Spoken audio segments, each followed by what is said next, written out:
Good morning, Bucknutters. Welcome to the Bucknuts Morning 5 here on Monday, June 7th, 2021. I am Dave Biddle flying solo on this edition of the show.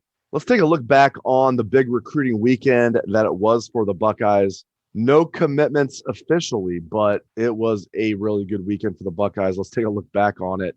As our Bill Kurlick reported, the dean of Ohio State football recruiting, Zion Branch, has been a crystal ball to the Buckeyes. He is the number 4 safety in the country, the number 49 overall player in the country in the 2022 class, the number 1 overall player in the state of Nevada out of Bishop Gorman High School in Vegas, same high school as Haskell Garrett, same high school as Tate Martell, and looks like Zion Branch will be a Buckeye. When the dean puts a crystal ball on a player to the Buckeyes, you can lock that in. So that is great news. Zion Branch to the Buckeyes. Looks like that's going to happen. We'll see when that happens, but he loved his visit, and it looks like he will be a Buckeye. And they might land another highly rated safety, Xavier Nwankpa, the number 5 safety in the country, number 71 overall player in the country, according to the composite. The dean says he is close to crystal balling Nwankpa to the Buckeyes. Not quite there yet, but man, looks like they're going to get Branch, and if they can get Xavier Nwankpa as well. And yeah, and I think they would definitely take both of them, for those that are wondering. I think, if you can get the number 4 safety and the number 5 safety in the country, you're going to do that. They definitely want 2 safeties in this class. If they could lock that down, I'm sure they would do that. All right, moving on. One of the best players to come through Columbus this weekend, of course, Omari Abor, the number 5 defensive lineman in the country, a 5-star recruit, the number 21 overall prospect in the country. And he really liked his visit. He loves Larry Johnson. He likes Ohio State. I mean, this kid has his pick of the litter. He can go anywhere he wants to, but he likes Ohio State. And he says Larry Johnson is one of the big reasons why he loves Ohio State. So Bill Kurlick, looking at his What I Am Hearing, which is must-read material, says, quote, "There is a good chance the Buckeyes will land Omari Abor." So we'll see what happens there. That would be huge to land him. All right, let's take a look at the offensive line. The Buckeyes only have 1 offensive lineman in their class so far in the 2022 class. They want at least 4, and they are in on 3 right now that they might land. They might land all 3 of these kids that visited this past weekend. Let's start with Zach Rice, the number 1 offensive tackle in the country, the number 5 overall recruit in the country out of Lynchburg, Virginia. In addition to Ohio State, he is looking at Alabama, Notre Dame, Virginia, and North Carolina. All right, so I know he likes Ohio State. He's serious about Ohio State. I'm a little skeptical he's going to pick Ohio State. I hope I'm wrong. I see Bama on there, and I'm like, that's not good. That's not good. I'm a little, post-traumatic Bama syndrome here, where, if we play them, not good. If we're going up against them in recruiting, not good. So we'll see what happens. But I know Zach Rice does like Ohio State, but I am not that optimistic about that one. Let's move on to other offensive linemen. Aamil Wagner from Huber Heights, Wayne, 6'6", 270 pounds, the number 10 offensive tackle in the country, the number 1 offensive lineman in the state of Ohio, the number 109 overall prospect in the country, Aamil Wagner is. And obviously, as we all know, Huber Heights, Wayne has been an absolute pipeline for the Buckeyes, Braxton Miller, and many, many others.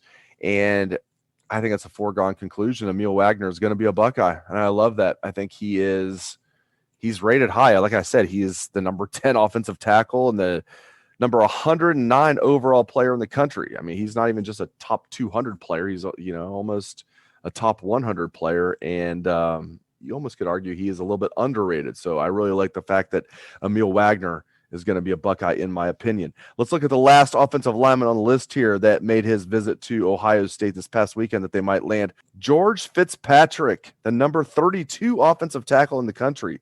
He is a 4-star Very low 4-star, but this could be his stock could be rising. The number 294 overall player in the country, young man out of Englewood, Colorado, George Fitzpatrick. Sounds like he's going to be a Buckeye.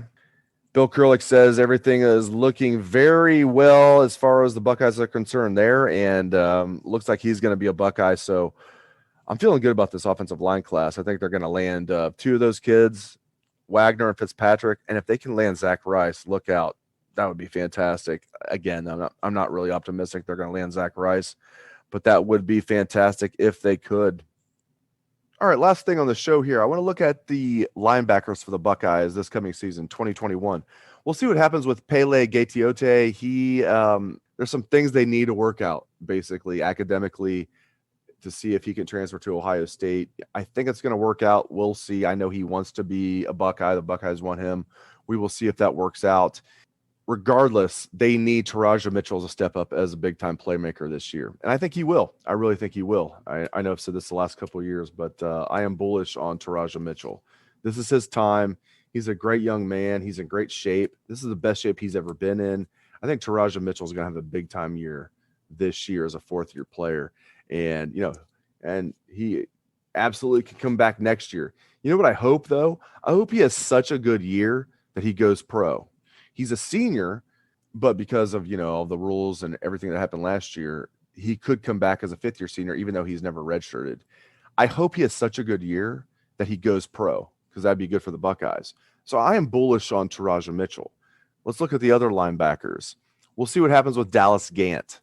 He missed the spring with an injury, a foot injury, an ankle injury. We'll see what happens there. Cody Simon had a really good spring. He's a sophomore. Young man, played a little bit last year as a true freshman, played on special teams, kid out of Jersey, high 4-star kid. They really, really like him. It's going to be very interesting. I just hope both those guys are healthy, because that's a good problem to have. If Dallas Gant and Cody Simon are both healthy, good problem to have, because I think one of those guys will be a good middle linebacker for the Buckeyes. And then you're looking at that bullet.